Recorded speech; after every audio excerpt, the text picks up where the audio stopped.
بسم اللہ الرحمن الرحیم۔ آج ہم معارف مثنوی میں ایک اور قصہ پڑھیں گے۔ یہ قصہ ہے حضرت پیر چنگی رحمۃ اللہ علیہ کے بارے میں۔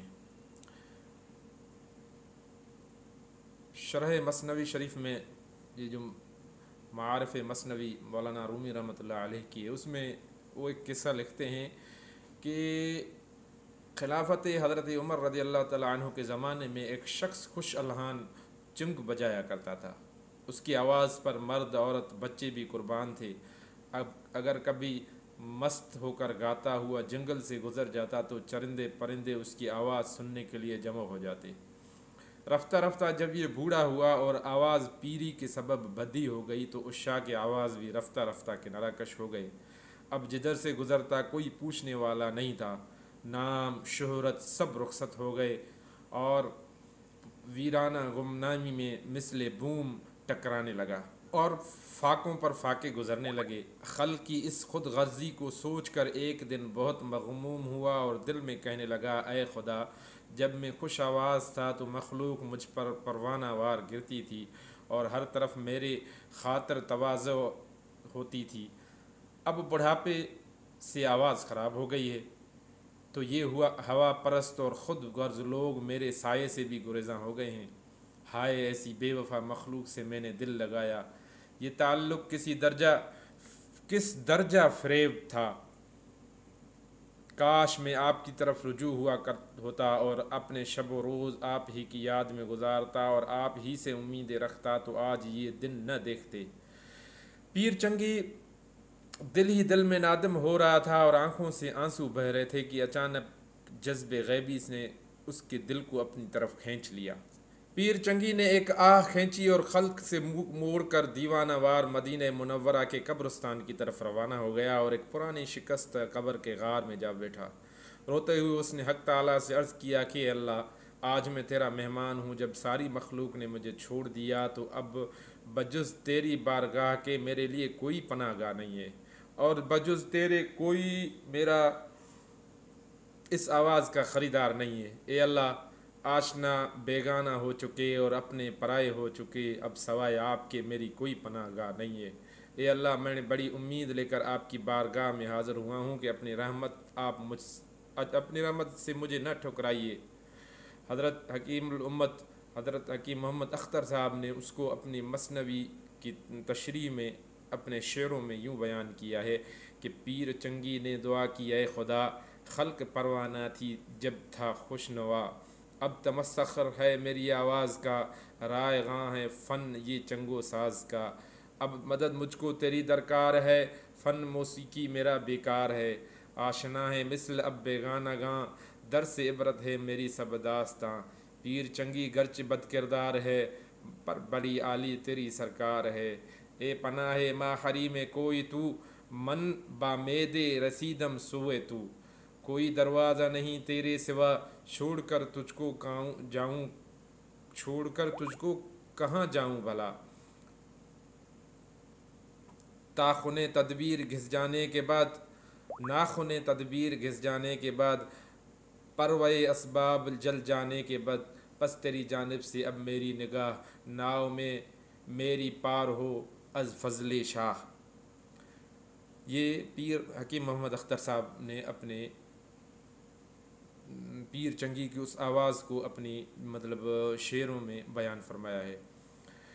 کہتے ہیں کہ پرانی قبر کے اس غار میں پیر چنگی کی اس آواز، اس آہوزاری میں مشغولیت اور آنکھوں سے خون دل بہہ رہا تھا کہ حق تعالیٰ کا دریائے رحمت جوش میں آ گیا اور حضرت عمر رضی اللہ تعالیٰ عنہ کو الہام ہوا کہ عمر، فلاں بندہ جو اپنے خوش آوازی کے سبب زندگی بھر مخلوق میں مقبول اور محبوب رہا ہے، اب بوجہ پیری آواز خراب ہو جانے سے ساری خلقت نے اسے چھوڑ دیا ہے اور یہ قطع سلسلہ اسباب اور غم ناکامی اس کی ہدایت کا اور میری طرف رجوع کا سبب بن گیا ہے۔ تو اب میری رحمت واسعہ اس کی خریدار ہے۔ حضرت عمر رضی اللہ تعالیٰ عنہ نے جس وقت ہاتف غیبی سے یہ آواز سنی تو بے چین ہو گئے، فوراً اٹھے اور بیت المال سے کچھ رقم لے کر قبرستان کی طرف چل دیے۔ وہاں پہنچ کر دیکھتے ہیں کہ ایک فرسودہ اور شکست قبر کے غار میں ایک بڈھا چنگ لیے ہوئے سو گیا ہے اور اس کا چہرہ اور داڑھی آنسوؤں سے تر ہے، اور اسی اشک ندامت سے اس کو یہ مقام ملا۔ اس کو مولانا رومی رحمۃ اللہ علیہ فرماتے ہیں، پیر چنگی کے بود خاص خدا، حبذا اے سر پنہا حبذا۔ ترجمہ ہے جس کا کہ چنگ بجانے والا بڈھا کب خاص ہو اور مقبول ہو سکتا تھا، مبارک ہو اے راز پنہا، مبارک ہو۔ خلیفہ وقت حضرت عمر رضی اللہ تعالیٰ عنہ اس قبر کہنہ کے سامنے باادب کھڑے انتظار فرما رہے تھے کہ پیر چنگی بیدار ہوں تو ان سے حق تعالیٰ کا سلام اور پیام عرض کروں۔ اسی اثناء میں حضرت عمر رضی اللہ تعالیٰ عنہ کو چھینک آ گئی، جس سے پیر چنگی کی آنکھ کھل گئی۔ خلیفۃ المسلمین کو دیکھ کر غلبہ ہیبت سے وہ کانپنے لگے کہ اس چنگ کی وجہ سے نہ جانے مجھ پر کتنے درے پڑیں گے، کیونکہ عہد خلافت میں اس وقت میں حضرت عمر رضی اللہ تعالیٰ عنہ کے درِ فاروقی بہت شہرت رکھتی تھی۔ حضرت عمر رضی اللہ تعالیٰ عنہ نے دیکھا کہ جب پیر چنگی لرزے براندام ہیں تو ارشاد فرمایا کہ خوف مت کرو، میں تمہارے رب کی طرف سے تمہارے لیے بڑی خوشخبری لایا ہوں۔ حضرت عمر رضی اللہ تعالیٰ عنہ کی زبان مبارک سے پیر چنگی کو جب حق تعالیٰ کے الطافات اور عنایات اور افضال کا علم ہوا تو اس کا مشاہدہ رحمت زخار سے اس پر شکر اور ندامت کا حال طاری ہو گیا، اور اس کا مولانا رومی رحمۃ اللہ علیہ فرماتے ہیں، جس کا میں ترجمہ کر رہا ہوں فارسی کا۔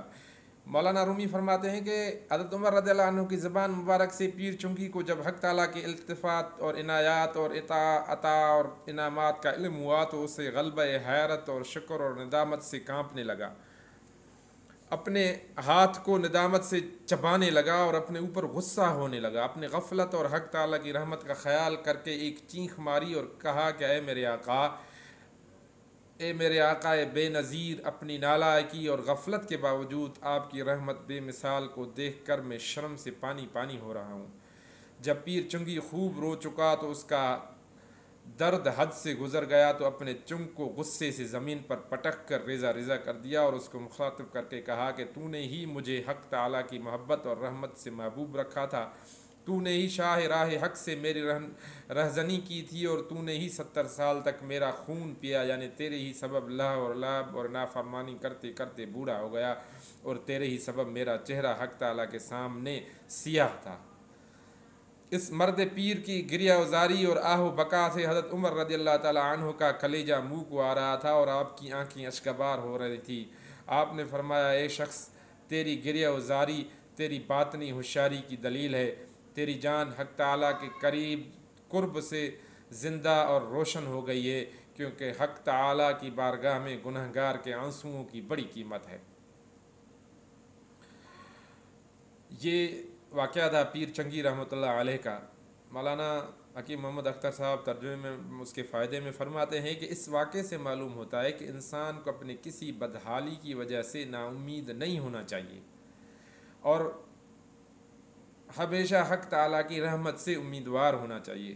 اس واقعے سے یہ بھی معلوم ہوتا ہے کہ حق تعالیٰ کے سوا، اللہ تعالیٰ کے سوا، اس رب کے سوا جتنے بھی تعلقات ہیں سب فانی ہیں اور ان میں کچھ بوئے وفا نہیں ہے۔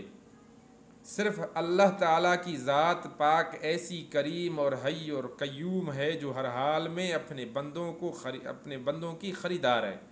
البتہ وہ محبت اور تعلق جو کسی کو کسی سے صرف اللہ تعالیٰ ہی کے لیے ہو تو وہ حق تعالیٰ کی محبت میں داخل ہوتا ہے۔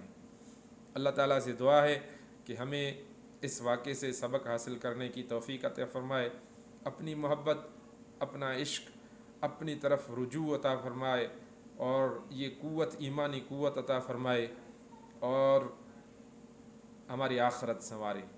اللہ تعالیٰ آپ کو خوش اور خرم رکھے، سلامت رہیں۔ السلام علیکم ورحمۃ اللہ۔